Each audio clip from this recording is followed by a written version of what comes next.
Assalamualaikum warahmatullahi wabarakatuh. Salam sejahtera bagi kita semua. Shalom, Om Swastiastu, Namo Buddhaya, Salam Kebajikan.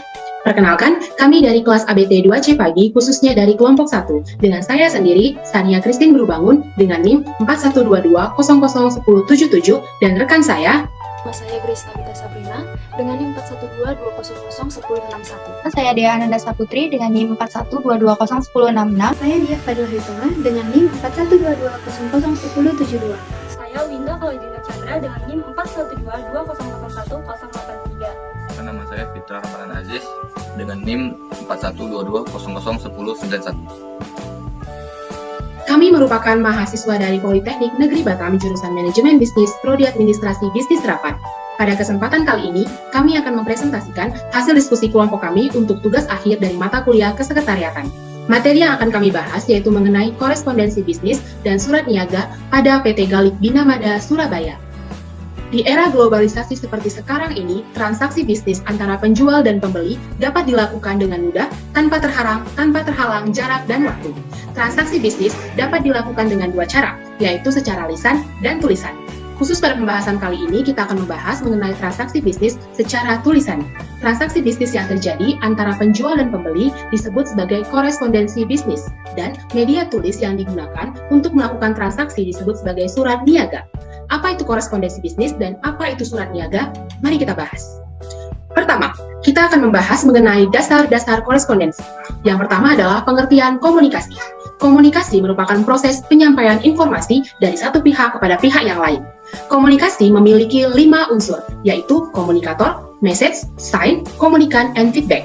Komunikator adalah pihak yang memberikan pesan. Message adalah pesan, opini, fakta, ataupun informasi yang ingin disampaikan. Sedangkan sign adalah bahasa atau media yang digunakan dalam proses komunikasi.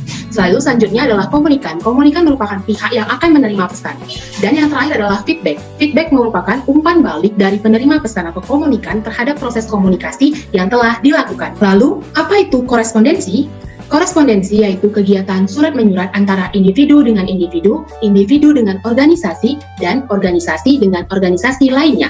Sedangkan korespondensi bisnis pada dasarnya adalah berbagai macam aktivitas pertukaran informasi dan data melalui media surat menyurat dalam menunjang aktivitas bisnis di antara suatu perusahaan dengan perusahaan lainnya. Peran korespondensi dalam bisnis yaitu yang pertama adalah untuk menciptakan surat yang baik, jelas dan tepat, serta menciptakan kerjasama yang baik dan untuk menyebarkan kegiatan. Di dalam melakukan korespondensi, ada pihak-pihak yang terlibat. Yang pertama adalah koresponden. Koresponden merupakan orang atau pihak yang memiliki tugas atau berperan sebagai orang yang berkirim surat dan yang akan menandatangani surat. Yang kedua adalah redaktur. Redaktur merupakan orang yang bertugas untuk menyusun naskah surat. Yang ketiga merupakan sekretaris. Sekretaris merupakan orang yang membantu pimpinan dalam kegiatan korespondensi. Yang keempat adalah juru ketik. Sesuai dengan namanya, juru ketik merupakan orang yang bertugas untuk membantu memproduksi ataupun mengetik surat. Yang kelima adalah register. Register merupakan orang yang melakukan aktivitas tata usaha atau administrasi surat menyurat yang meliputi pemberian nomor surat, pencatatan surat masuk dan surat keluar, serta menangani pengarsipan surat-surat atau disebut sebagai filing system. Yang keenam adalah kurir. Kurir merupakan orang atau pihak yang bertugas untuk menyampaikan surat kepada sang penerima surat. Di dalam melakukan korespondensi ada dua hal yang harus diperhatikan, yaitu dari pihak komunikator dan dari pihak komunikan. Dari sisi komunikator atau pihak pemberi pesan harus diperhatikan bahasa tulis yang dipergunakan. Untuk itu, seorang komunikator harus memiliki pemahaman mengenai bahasa tulis yang baik. Antara lain, bahasa yang digunakan seorang komunikator harus jelas dan singkat. Lalu selanjutnya adalah bahasa yang digunakan juga harus bahasa yang umum. Dan selain itu, harus menggunakan standar penulisan yang umum juga. Jelas di sini maksudnya adalah jelas mengenai maksud dari penulisan surat tersebut dan maupun jelas pada penulisannya. Jelas maksudnya di sini adalah surat tersebut harus secara jelas maksud dan tujuannya. Contohnya pada surat bisnis misalnya surat tersebut digunakan untuk surat perkenalan perusahaan. Lalu pada penulisannya maksudnya adalah misalnya kalau kita mengetik surat sebaiknya tulisan tersebut menggunakan style Times New Roman karena itu merupakan style penulisan surat pada umumnya. Lalu selanjutnya di sini singkat. Singkat di sini maksudnya adalah langsung pada pokok permasalahan tetapi tidak melupakan kaidah sopan santun dalam penulisan surat. Lalu penggunaan bahasa yang umum di sini berarti menggunakan bahasa yang biasa digunakan. Dan yang dimaksud dengan standar penulisan yang umum artinya harus melihat objek surat yang dituju. Jadi apabila kita ingin menulis surat kepada sahabat ataupun kepada teman, maka bahasa yang kita gunakan biasanya adalah bahasa sehari-hari. Tidak mungkin kita menggunakan bahasa yang formal karena itu akan mengurangi kesan kedekatan di antara kita dan saudara kita. Tapi apabila kita ingin mengirimkan surat ke sebuah perusahaan, maka kita harus menggunakan bahasa yang umum. Ini artinya adalah bahwasanya syarat penulisan surat tersebut harus melihat objek surat yang dituju. Lalu dari pihak komunikator sendiri atau pihak yang akan diberi pesan, itu kita harus memperhatikan kemampuan pemahaman pada pihak penerima pesan. Dan ini adalah hal yang sangat penting. Agar apa? Agar tujuan komunikasi yang ingin kita sampaikan itu dapat tercapai. Selanjutnya, dalam melakukan korespondensi, ada juga yang namanya evaluasi korespondensi. Evaluasi dalam proses korespondensi adalah upaya untuk melakukan aktivitas atau tercapai tidaknya komunikasi tersebut setelah dijalankan. Tujuan dari hal ini adalah sebagai sarana mawas diri, agar kegiatan yang sama yang akan dilakukan pada masa yang akan datang akan jauh lebih baik lagi dari yang dilakukan pada masa yang sebelumnya. Evaluasi proses korespondensi dilakukan dengan berbagai cara. Antara lain yang pertama adalah kita harus memikirkan kembali surat yang telah dikirimkan apakah sesuai dengan tujuan semula atau belum sesuai. Yang kedua adalah meminta umpan balik atau feedback dari penerima pesan, baik itu secara langsung maupun tidak langsung. Hal ini paling mudah untuk dilakukan untuk mengetahui ataupun menilai balasan dari penerima surat. Bila tanggapan sang penerima surat itu sesuai dengan harapan kita, maka berarti kegiatan korespondensi kita itu dapat dikatakan berhasil. Tetapi apabila tidak sesuai, atau misalnya sementara bila banyak hal-hal yang ditanyakan oleh substansi dari surat tersebut, menandakan adanya sesuatu hal yang belum tepat dari surat yang kita kirimkan kepada sang penerima surat tersebut. Jadi kita harus mengidentifikasi ketidaktepatan tersebut secara cepat, agar tidak mengganggu proses komunikasi yang berikutnya. Yang ketiga adalah belajar dari kesalahan-kesalahan yang dibuat. Artinya di sini kita harus mengidentifikasi kesalahan-kesalahan yang telah dibuat dan mencoba untuk jangan mengulangi kesalahan-kesalahan tersebut lagi. Artian surat niaga atau surat bisnis adalah surat yang dipergunakan oleh seseorang atau badan yang menyelenggarakan usaha untuk menjalin relasi dan menunjukkan eksistensi sebuah perusahaan dengan menggunakan media tertentu dengan tujuan mencari keuntungan. Kemudian ada fungsi surat niaga. Menurut Purwanto, fungsi dari surat niaga ini ada 5. Yang pertama, sebagai wakil atau duta bagi pengirim surat. Yang kedua, sebagai alat untuk menyampaikan pemberitahuan, permintaan atau permohonan, juga buah pikiran atau gagasan yang berkaitan dengan masalah-masalah. Kemudian yang ketiga, sebagai alat bukti atau dokumen tertulis. Yang keempat, sebagai bukti historis yang memungkinkan seseorang melakukan pengecekan terhadap berbagai kegiatan bisnis yang telah dilakukan di masa lalu. Dan yang terakhir, yang kelima, sebagai alat pengingat, pedoman kerja, dan media promosi. Lalu kemudian saya akan menjelaskan mengenai ciri-ciri surat niaga atau ciri-ciri surat bisnis. Yang pertama itu selalu berkaitan dengan bisnis dan perdagangan. Lalu yang kedua dibuat secara resmi atau formal dengan menggunakan bahasa yang baku dalam ketentuan penulisan surat yang baik. Kemudian menyampaikan maksud dan tujuan dengan jelas dan mudah dimengerti. Lalu cenderung menggunakan bentuk formulir agar lebih efisien, hemat waktu, tenaga, dan biaya. Syarat-syarat surat bisnis yang baik oleh Bapak Thomas Wiyaso Brawijaya pada tahun 1995. Yang pertama, surat bisnis ini dapat menarik dan tersusun sesuai dengan peraturan. Kemudian menggunakan kalimat yang sederhana, lugas, dan mudah dipahami oleh pembacanya. Kemudian bahasa yang digunakan harus hormat, sopan, dan simpatik agar pembaca merasa dihormati. Kemudian menggunakan singkatan-singkatan yang umum dipakai dalam surat menyurat. Lalu disusun secara sistematis, terperinci, konsisten, dan kronologis. Kemudian menggunakan tanda baca dan huruf besar pada tempatnya. Kemudian menggunakan istilah-istilah bisnis yang baku. Lalu yang kelima ada bahasa surat bisnis. Jadi ciri bahasa dari surat bisnis ini bersifat komplementer, yang artinya saling melengkapi antara satu sama lain dan tidak dapat dilepaskan dari ciri-ciri yang lain. Seperti yang diungkapkan oleh Bapak Brawijaya pada tahun 1995. Bahasa surat bisnis itu jelas, lugas, dan menarik, dan juga sopan. Oke, selanjutnya saya akan menjelaskan tentang bagian surat. Setiap surat mempunyai bagian-bagian dan masing-masing bagian itu mempunyai kegunaan tertentu. Penempatan atau letak bagian-bagian surat tergantung dari bentuk surat yang dipakai. Pada surat resmi atau bisnis, bagian-bagiannya adalah sebagai berikut. Yang pertama itu ada kepala surat atau kop surat. Kepala surat atau yang bisa juga disebut dengan kop surat merupakan bagian teratas dalam sebuah surat. Fungsi penyertaan kepala surat tersebut tidak terlepas dari pemberian informasi mengenai nama, alamat, kegiatan dari lembaga tersebut, serta juga bisa menjadi alat promosi. Bagian surat yang pertama ini berisi tentang logo atau lambang dari sebuah instansi, lembaga perusahaan atau organisasi, nama instansi, lembaga perusahaan atau organisasi tersebut, alamat instansi, lembaga perusahaan atau organisasi tersebut, nomor telepon, kode pos, alamat Gmail, atau alamat web. Biasanya setelah penulisan kepala surat atau kop surat, terdapat sebuah garis horizontal pemisah yang memisahkan antara kepala surat dengan bagian-bagian surat yang lain seperti tempat dan tanggal pembuatan. Lalu yang kedua yaitu ada tanggal surat.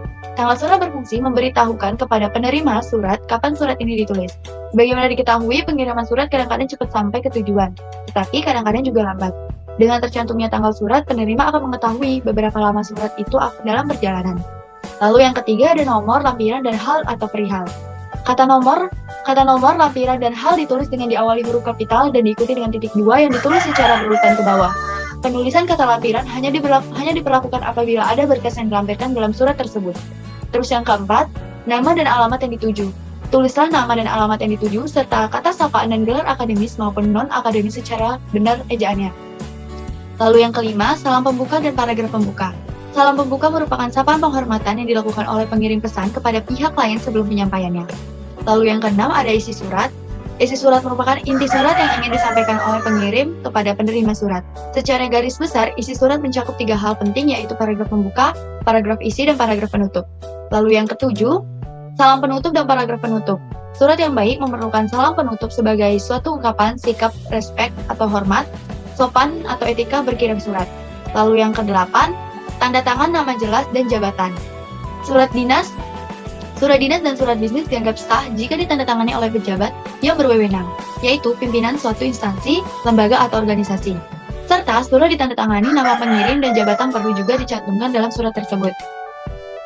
Lalu yang kesembilan, tembusan atau tindasan atau CC atau carbon copy. Kata tembusan yang ditulis huruf awal kapital diletakkan di sebelah kiri pada bagian kaki surat, lurus dengan bagian nomor dan hal serta sejajar dengan nama pengirim surat. Yang ke-10, inisial. Inisial yang disebut juga sandi, merupakan tanda pengenal bagi petugas yang membantu konsep dan yang mengetik surat tertentu. Inisial berguna untuk mengetahui siapa pengonsep dan pengetik surat sehingga jika terjadi kesalahan dalam pengetikan surat tersebut, pengonsep dan pengetik surat tersebut dapat dihubungi dengan mudah. Lalu, ada bentuk-bentuk surat. Bentuk-bentuk surat itu, adapun yang dimaksud dengan bentuk surat ialah tata letak atau posisi bagian-bagian surat. Masing-masing bagian itu mempunyai posisi tertentu sesuai dengan fungsi dan perannya, terutama sebagai petunjuk atau identifikasi untuk memproses surat tersebut. Ada berbagai bentuk-bentuk surat yang sering digunakan dalam penulisan atau pengetikan sehari-hari. Di antaranya adalah block style, hanging paragraph style, indented style, full block style, official style, semi block style. Yang pertama, bentuk lurus atau block style. Surat bentuk lurus atau block style adalah bentuk surat dengan pengetikan secara lurus, rata, dan margin kertas sebelah kiri. Namun, untuk tanggal dan salam penutup diketik dari margin sebelah kiri. Dan salam penutup tidak diketik dari margin sebelah kiri. Yang kedua, itu ada bentuk alenial, menggantung, atau hanging paragraph style. Perbedaan surat bentuk ini terletak pada isi paragrafnya, di mana baris kedua pada paragraf surat tersebut dimulai 5 baris menggantung. Lalu yang ketiga ada bentuk lekup atau indented style. Bentuk surat ini dikenali pada alamat dalamnya yang berlekup, dan setiap awal paragraf selalu menjorok 5 baris ke dalam, sedangkan baris berikutnya tetap pada margin kiri. Lalu yang keempat itu bentuk lurus penuh atau full block style. Pada bentuk surat lurus penuh atau full block style, seluruh bagian surat kecuali kop surat pengetikannya dimulai dari margin sebelah kiri. Lalu yang kelima ada bentuk resmi atau official style. Bentuk resmi ini sering digunakan dalam institusi pemerintah pada pengetikannya. Alamat dalam berada pada sisi sebelah kanan. Kemudian paragraf isi surat menjorok sedikit ke dalam. Setelah awal paragraf menjorok 5 spasi ke dalam. Lalu yang terakhir itu yang keenam, bentuk setengah lurus atau semi block style. Yang membedakan bentuk semi block style dengan block style maupun full block style adalah pada awal paragraf yang menjorok 5 karakter ke dalam, kemudian tanda tangan berada di sebelah kanan surat. Dan selanjutnya kita masuk kepada jenis-jenis surat. Yang pertama ada surat perkenalan atau biasa disebut dengan introduction letter, yang dimana tujuan surat ini untuk menginformasikan agar pembaca tertarik dengan produk yang dihasilkan dan berlanjut dengan memesan produk tersebut. Oleh karena itu, hal-hal yang perlu diinformasikan dalam surat perkenalan, yang pertama, nama perusahaan dan bidang usaha yang dijalankan, yang kedua, gambaran produk yang dihasilkan, ciri-ciri, kelebihan, dan sebagainya. Yang kedua, ada surat permintaan penawaran, Surat permintaan penawaran ini merupakan tanggapan atas perkenalan atau pameran yang akan diselenggarakan. Oleh karena itu, informasi yang diharapkan untuk disampaikan melalui surat penawaran antara lain, yang pertama, nama barang, model, tipe, merek, syarat mendapatkan barang tersebut, syarat pembayarannya seperti apa, potongan harga, dan sifat penawaran. Yang kedua, bila memungkinkan, meminta dikirimkan contoh atau daftar harga, katalog, brosur, dan sebagainya. Yang ketiga, ada surat penawaran atau biasa disebut dengan covenant. Surat penawaran ini dibuat untuk atas dasar surat permintaan penawaran atau dikarenakan akan memasarkan suatu produk baru. Yang pertama, ada isi pokok surat penawaran, yang dimana isi pokok surat penawaran terdiri dari nama, jenis, kualitas barang, harga satuan, sifat penawaran, cara pembayaran, cara menyerahkan barang, besar potongan harga yang diberikan, besar uang muka yang harus dibayarkan, alat angkut barang, beserta jaminan untuk barang tersebut. Yang kedua, ada sifat penawaran, yang dimana sifat penawaran ini meliputi 3 jenis. Yang pertama, ada penawaran tetap, yang dimana penawaran tetap merupakan penawaran yang tidak berubah sifatnya, baik mengenai harga maupun syarat-syaratnya. Yang kedua, ada penawaran bebas, yang dimana penawaran bebas ini berisikan informasi yang sewaktu-waktu bisa berubah-ubah tanpa ada pemberitahuan. Yang ketiga, penawaran dengan jangka waktu, misalnya berlaku hanya untuk 3 bulan. Yang keempat, ada surat pesanan atau biasa disebut dengan surat beli. Biasanya surat pemesanan terjadi setelah adanya surat penawaran. Oleh karena itu, hal-hal yang harus dicantumkan dalam pesanan, yang pertama, kita harus menyebutkan nama barang dan jumlahnya berapa. Yang kedua, menyebutkan harga satuan dan jumlah harganya. Menyebutkan jumlah terbayar setelah potongan atau diskon. Yang selanjutnya, menyebutkan jumlah uang muka yang telah dikirimkan dan sarana pengirimannya. Yang terakhir, kesanggupan pelunasan sisanya dan kapan barang tersebut diterima. Yang kelima, ada surat pemberitahuan pengiriman barang. Surat ini perlu dilampirkan dengan kopi faktur, daftar harga, dan surat pengantar barang. Oleh karena itu, hal-hal yang harus dicantumkan dalam surat pemberitahuan pengiriman barang yang pertama, nama barang, merek, jumlah dan harga satuan, diskon yang disepakati, utak uang muka yang telah diterima, kode-kode dalam membungkus barang atau packing, mengingatkan akan pelunasan sisanya, pemberitahuan alat angkut yang akan dipakai. Yang keenam, ada surat pengantar barang atau biasa disingkat dengan SPB, yang dimana surat pengantar barang ini juga merupakan surat jalan. Surat ini memiliki fungsi yang pertama sebagai bukti penyerahan dan tanda terima barang. Yang kedua, untuk menjamin bila ada pemeriksaan dalam perjalanan. Yang ketujuh, ada surat klaim dan penyelesaiannya. Yang pertama, ada surat klaim yang dimana surat ini terjadi untuk dibuat karena ada masalah di dalam suatu transaksi bisnis.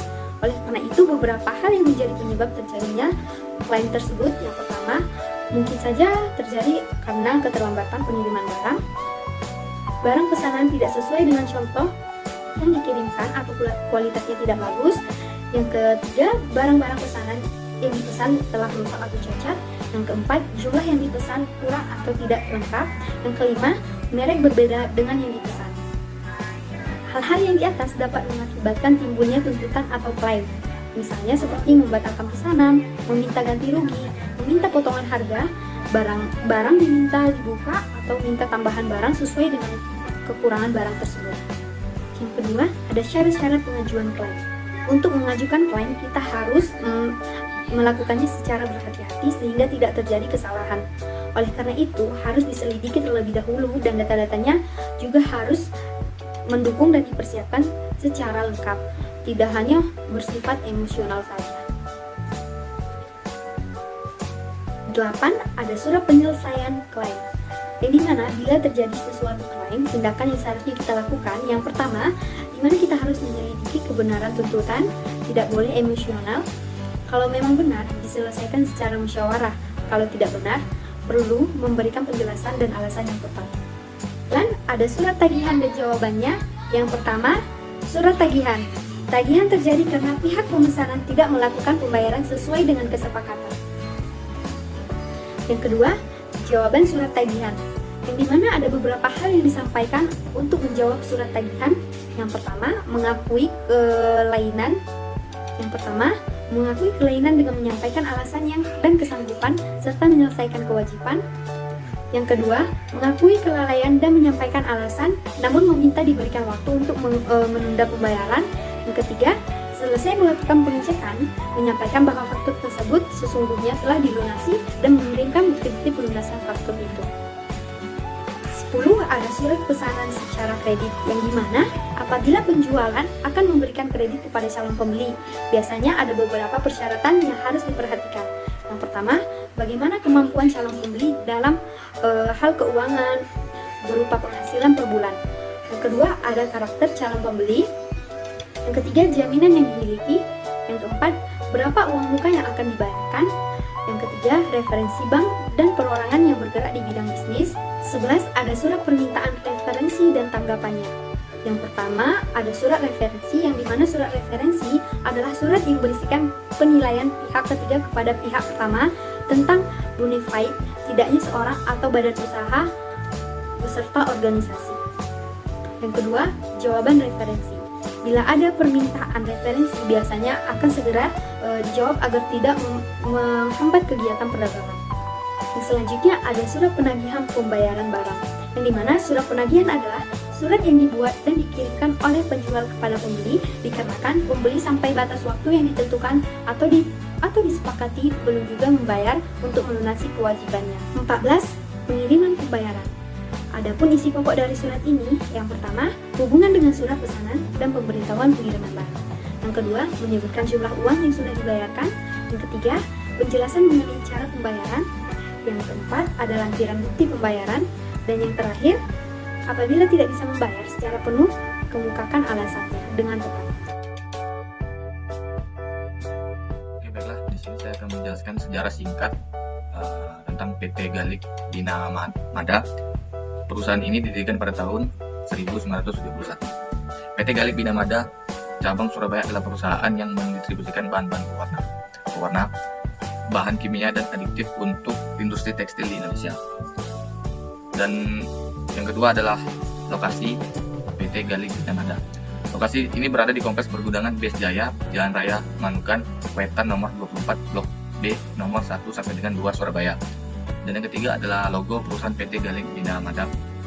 Logo ini terdapat huruf GBM, yaitu artinya Galik Bina Mada. Dan yang keempat, saya akan menjelaskan tentang visi dan misi perusahaan tersebut. Untuk visinya ialah yang pertama, bekerja secara profesional. Ini mendukung tujuan kami untuk posisi perusahaan kami sebagai perusahaan besar untuk dihubungkan dengan perusahaan lain. Kedua, kami berhasil melalui orang. Kami percaya bahwa kita hanya dapat mencapai kebesaran kami dengan dukungan dari orang-orang yang kita hadapi. Dan yang ketiga, kami bekerja untuk unggul. Hal ini sejalan dengan gaya manajemen yang terbuka dan toleran untuk memfasilitasi pembelajaran dan perbaikan terus-menerus. Dan yang keempat, kami menciptakan nilai tambah. Kami menyadari bahwa kehadiran kami dibenarkan hanya bila kita dapat memberikan nilai tambah bagi para pemangku kepentingan. Dan yang kelima, kami percaya pada win-win solution. Kami percaya bahwa hubungan jangka panjang hanya mungkin dapat dilakukan jika kita bisa menjaga hubungan yang saling menguntungkan dengan mitra bisnis kami.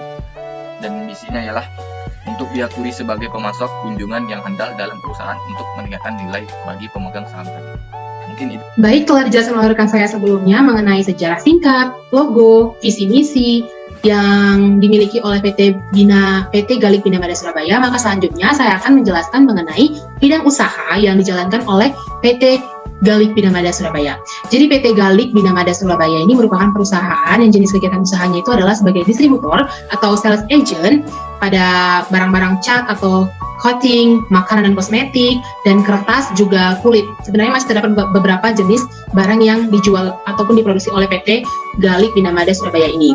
Produk-produk yang didistribusikan oleh PT Galik Bina Mada Surabaya ini dikenal memiliki kualitas yang terbaik dalam memasarkan dan mengirimkan barang ke para konsumennya.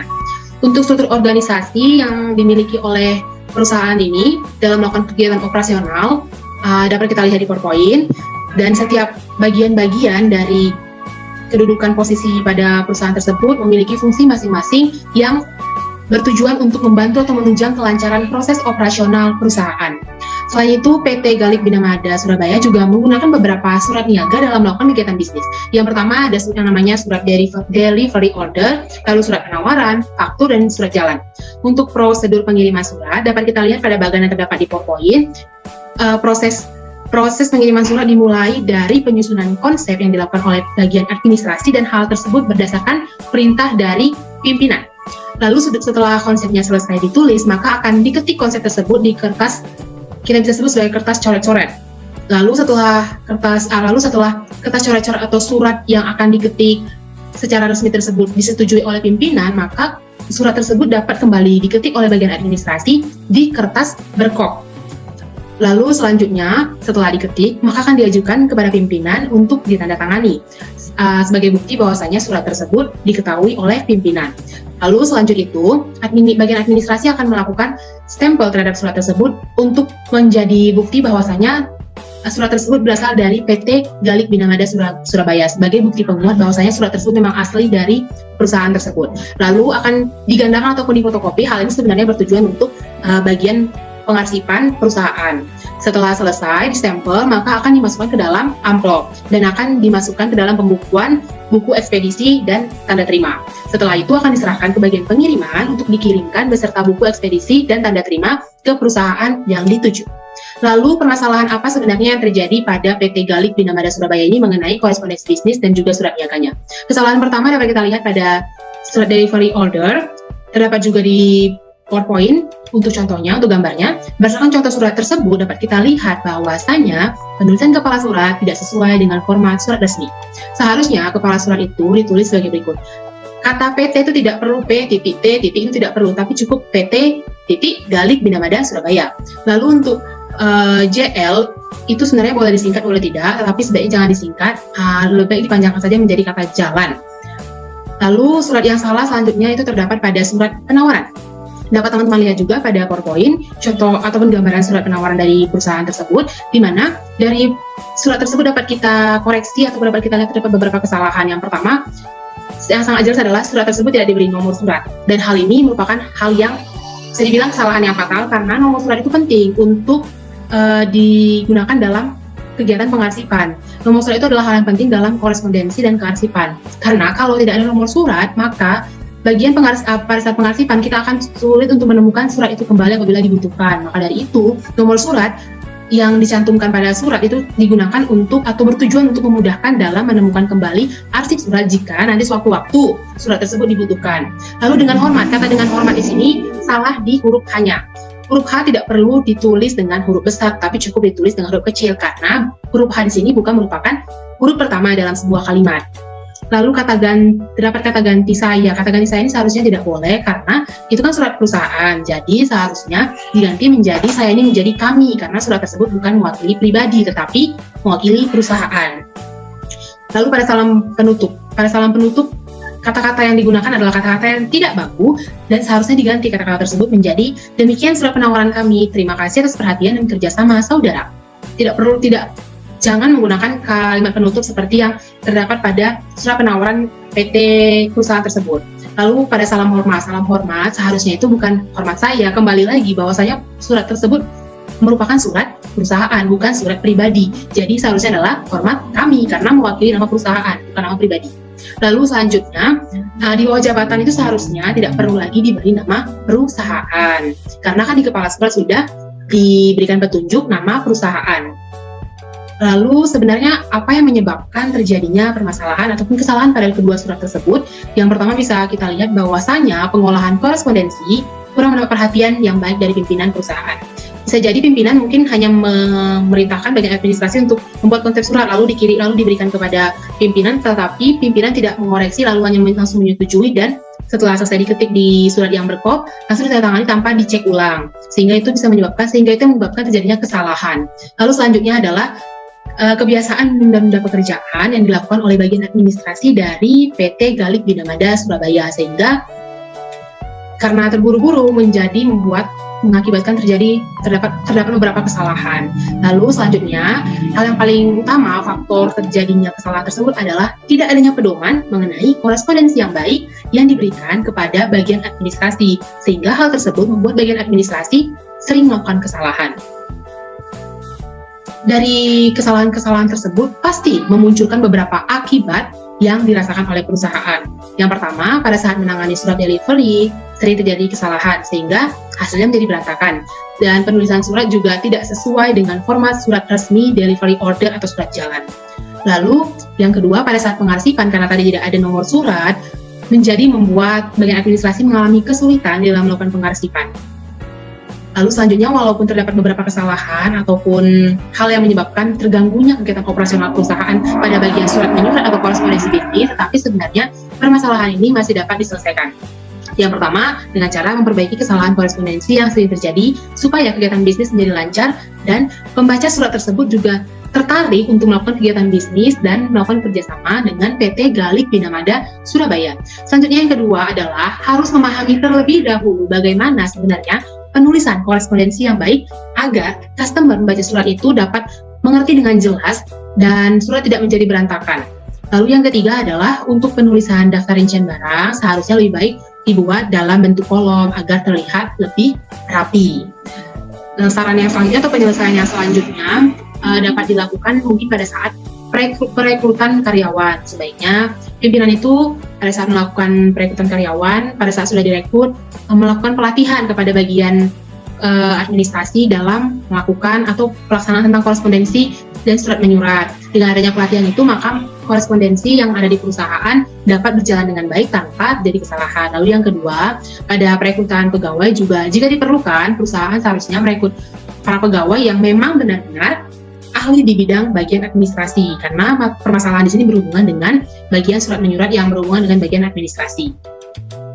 Jadi kesimpulan dari awal sampai akhir pembahasan kita mengenai korespondensi dalam kegiatan bisnis yaitu adalah korespondensi dalam kegiatan bisnis merupakan komunikasi yang memiliki peran penting dalam keberlangsungan sebuah perusahaan atau badan usaha. Pada studi kasus ini kita akan membahas mengenai PT Galik Binamada Surabaya. Dalam melaksanakan kegiatan operasional bisnisnya masih terdapat beberapa kekurangan dan kelemahan dalam pelaksanaan kegiatan korespondensi, khususnya dalam bidang pembuatan surat menyurat yang cenderung berantakan dan tidak sesuai dengan prosedur dan syarat-syarat korespondensi yang baik dan benar. Dengan adanya kekurangan dan kelemahan tersebut, perusahaan harus mengalami atau menerima beberapa hambatan dan rintangan dalam melaksanakan aktivitas pekerjaan yang ada di perusahaan. Hambatan dan rintangan itu akan menjadi suatu masalah yang besar jika kesalahan yang terjadi pada bagian surat menyurat atau korespondensi bisnis tersebut tidak ditangani dengan segera dan tidak diberikan atau dicarikan solusi untuk memecahkan permasalahan tersebut. Jadi untuk memecahkan permasalahan korespondensi bisnis pada PT Galik Binamada Surabaya, perusahaan harus memperbaiki prosedur penulisan surat bisnis agar menjadi lebih baik lagi dan sesuai dengan teori-teori yang ada. Sekian pembahasan dari kelompok kami. Apabila ada salah kata, salah perbuatan yang kami lakukan dalam video ini, kami mohon maaf. Terima kasih.